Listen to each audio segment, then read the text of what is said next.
Hello guys, here is a Gilbert 10-inch fan. Unfortunately, there is no informations or anything on this fan. So unfortunately, you are going to have to deal with no informations on this fan. I got this fan at an antique store for about $28. And I think I got a steal out of this one because this fan right here is a pretty rare model. I don't think I've seen any videos of this particular fan. And unfortunately, I still have to do some work to this. This thing is loose, so it kind of makes a sound when it's in oscillation mode. But this fan right here is pretty much all original. I took apart the motor to make sure the wiring is safe. And it is.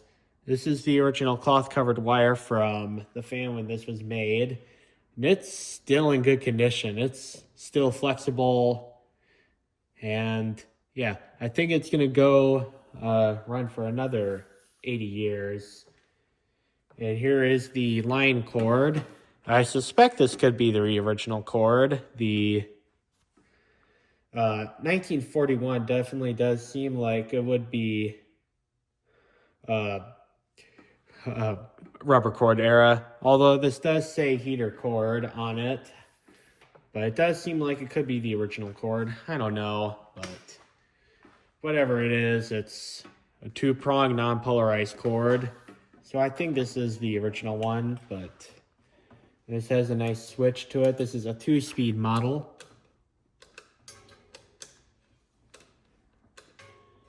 And it works so well. And the bearings are in great condition still. I oiled them. And it goes for a while too. Like, this is a really, these bearings are just awesome. And yeah, I'm gonna plug this fan up and I'll show you guys the fan running. But really what I've done to this fan is I took apart the base and I redid some of the wiring because some of it I don't deem very safe.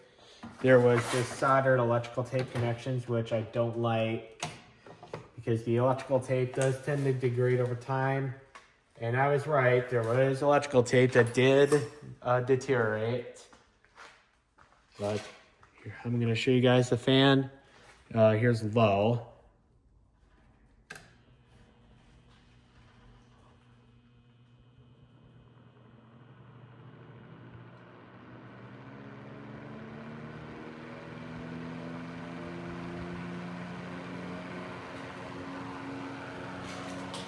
It has a really nice sound to it.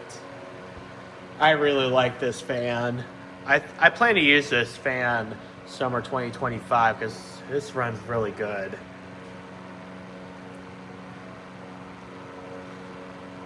And on low, we are getting 0.51 amps.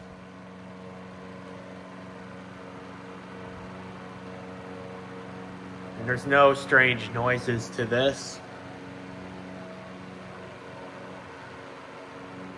It actually sounds like a machine, not some piece of junk.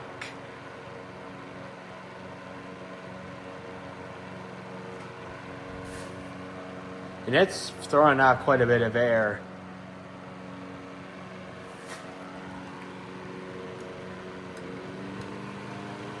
Here's high. Pretty significant increase from low to high, which is honestly not very common because these fans right here were intended to run on 110 or 115 volts. But now we have 120, 125 volts now, which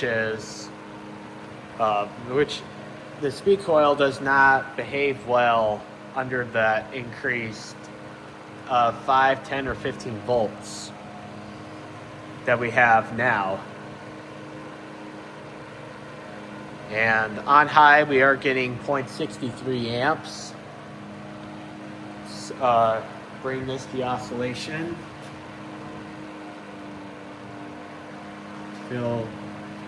to stay engaged. These kind of oscillations are a pain in the butt to work with.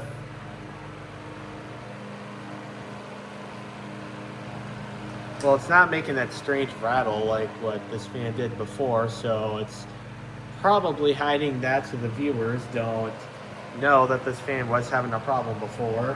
But I guess it fixed itself for the video. Well, stay engaged.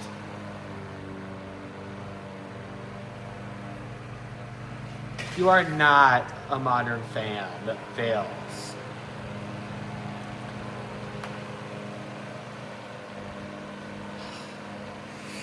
I gotta fix this too, but in all seriousness, I might just ignore it because I very seldomly use these on oscillation anyway.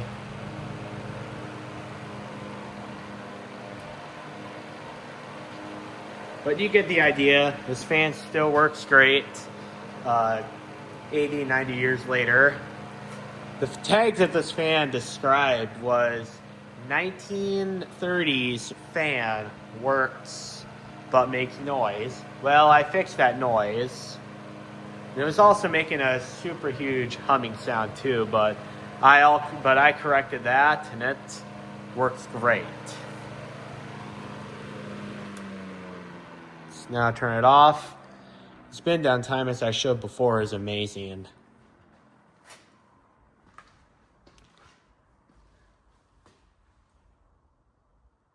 Also, the blades and the rivets on these blades are pretty loose, so I'm going to have to put new rivets in the blades or tighten them up, one of the two.